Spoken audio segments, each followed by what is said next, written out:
Ang lamig nga ng panahon ngayon, kaya naman kailangan nga ni Hamtaro magpainit. Kaya naman ngayon, sisilaban na nga natin si Hamtaro.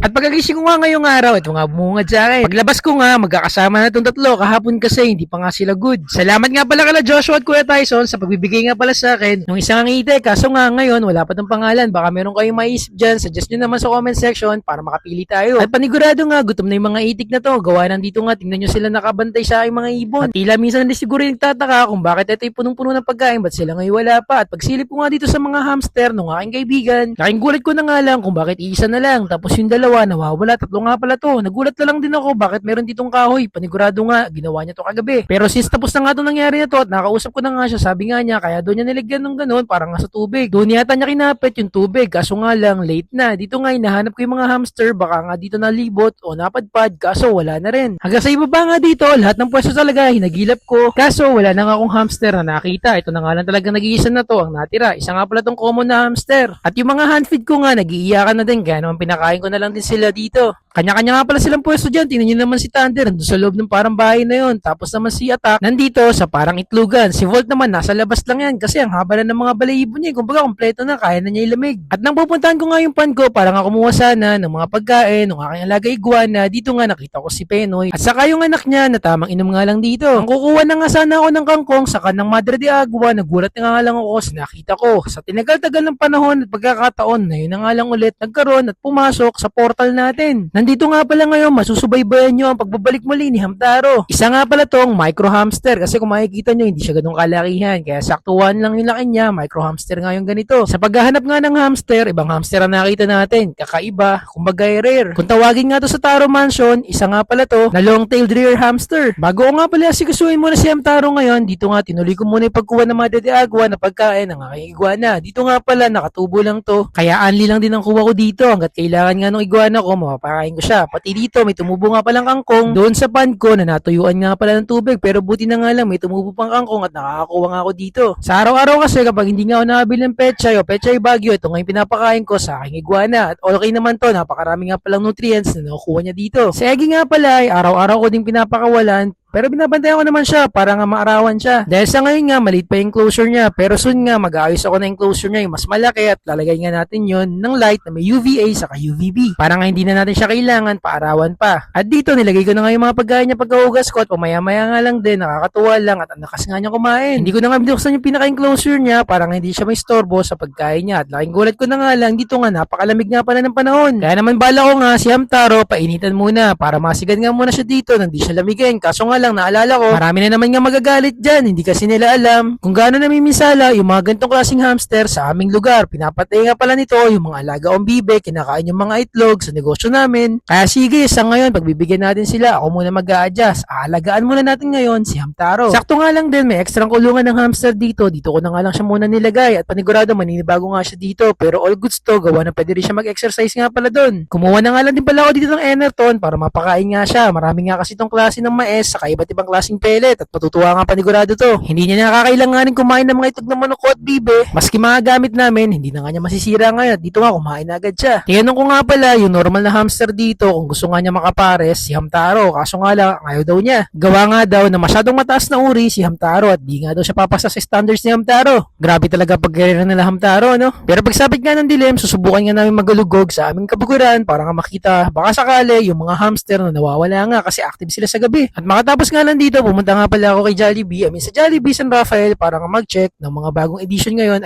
Bagong labas ngayon ng kanilang collaboration with Pokemon ng Evolution Surprise. Sakto lang din, nakabili na nga ako ng pang-lunch namin at meron na nga rin ako dito ang Happy Meal. Alam niyo, fun fact, mula pagkabata ko hanggang ngayong pagtanda ko, first time ko sa pagkakalala ko bumili ng ganito at magkaroon. Dati kasi naalala ko kada pupunta kami ng Jollibee, lagi may selebrasyon. Pero ngayon, anytime, kahit anong oras mo gustuhin, makakapunta ka, gawa ng kaya mo na. Maraming salamat nga pala sa itaas at binigyan ako ng pagkakataon ngayon na kahit pa paano, mabili ang mga bagay na tinitingala ko lang noon. At ito nga pala yung isang Pokeball at bubuksan na nga pala natin to. Bata pa lang kasi ko, napakahilig ko na talaga sa mga Pokemon. Nangongolekta nga ako noon, tig 20 pesos pa ngayon, naalala ko. Kaya naman ngayon, tingnan nyo na yung mga alaga o mga hunt feed ang mga pangalan nga nila, mga Thunder, si Volt, si Pikachu. Kumbaga kay Pikachu pa rin nakapaloob lahat sa Pokemon. Ang nakuha ko nga pala dun sa unang Pokeball, si Munchlax. At dito naman sa Great Ball, looking forward nga ako kung sino evolution nga pala or evolved form ang aking makukuha. At laing gulat ko nga si Lucario ang nakuha ko. At abangan nyo nga bukas sa mga video natin kung saan ipapakita ko nga sa inyo ang pagkuha nga pala namin ng napakalaking aquarium na to. Gawa na may magbibigay nga pala kasi sa akin ng isang malaking Oscar, kaya naman magbi-big fish na tayo. Tatahakin na natin ngayon ang Monster Fish Tank. Muli, kung umabot ka sa dulo ng video natin na to, simpleng follow at share, malaking tulong na. Farm Life, peace out.